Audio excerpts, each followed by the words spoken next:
Hi, I'm going to be reading you the story of Little Red Riding Hood, which is one out of 3 short stories in this book. Once upon a time, in the middle of a thick forest stood a small cottage, the home of a pretty little girl known to everyone as Little Red Riding Hood.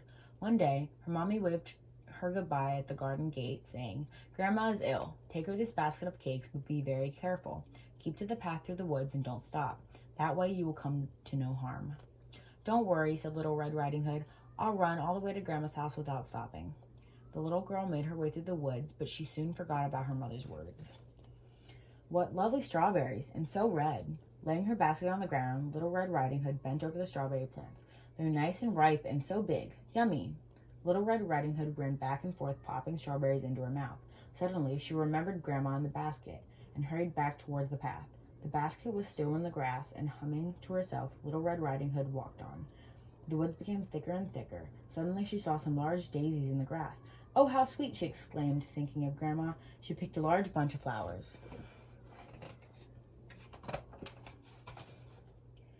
In the meantime, 2 wicked eyes were spying on her from behind a tree. A strange rustling in the woods made Little Red Riding Hood's heart thump.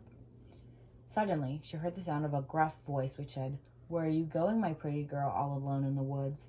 "I'm taking Grandma some cakes," said Little Red Riding Hood in a trembling voice. The big bad wolf asked, "Does Grandma live by herself?" "Oh, yes," replied Little Red Riding Hood, "and she never opens the door to strangers." "Goodbye. Perhaps we will meet again," replied the wolf. Then he loped away, thinking to himself, "I'll gobble the grandmothers first, and then lie in wait for the grandchild." At last, the cottage came in sight. The wolf rapped on the door. "Who's there?" cried Grandma from her bed. "It's me, Little Red Riding Hood. I've brought you some cakes," replied the wolf, trying to hide his gruff voice. "Come in," said Grandma. A horrible shadow appeared on the wall. "Poor Grandma!" In one bound, the wolf leapt across the room and in a single mouthful swallowed the old lady.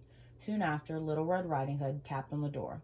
"Grandma, can I come in?" she called. Now the wolf had put on the old lady's shawl and cap and slipped into the bed. Trying to imitate Grandma's quavering little voice, he replied, "Open the latch and come in." "What a deep voice you had," said the little girl in surprise. "The better to greet you with," said the wolf. "Goodness, what big eyes you have!" "The better to see you with." "And what big hands you have!" exclaimed Little Red Riding Hood. "The better to hug you with," said the wolf. "What a big mouth you had!" the little girl murmured. "Better to eat you with," growled the wolf, and jumping out of bed, he swallowed her up too. Then with a fat, full tummy, he fell fast asleep. In the meantime, a hunter passing by the cottage decided to stop and ask for a drink.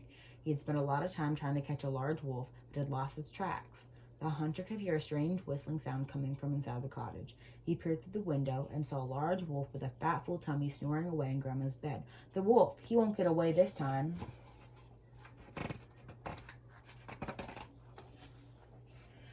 Without making a sound, the hunter loaded his gun and opened the window. He pointed the barrel straight at the wolf's head, and bang! The wolf was dead.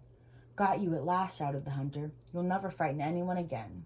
He cut open the wolf's stomach, and to his amazement, out popped Grandma and Little Red Riding Hood, safe and unharmed. You arrived just in time," murmured the old lady. "It's safe to go home now," the hunter told Little Red Riding Hood. "The big bad wolf is dead and gone, and there's no danger on the path."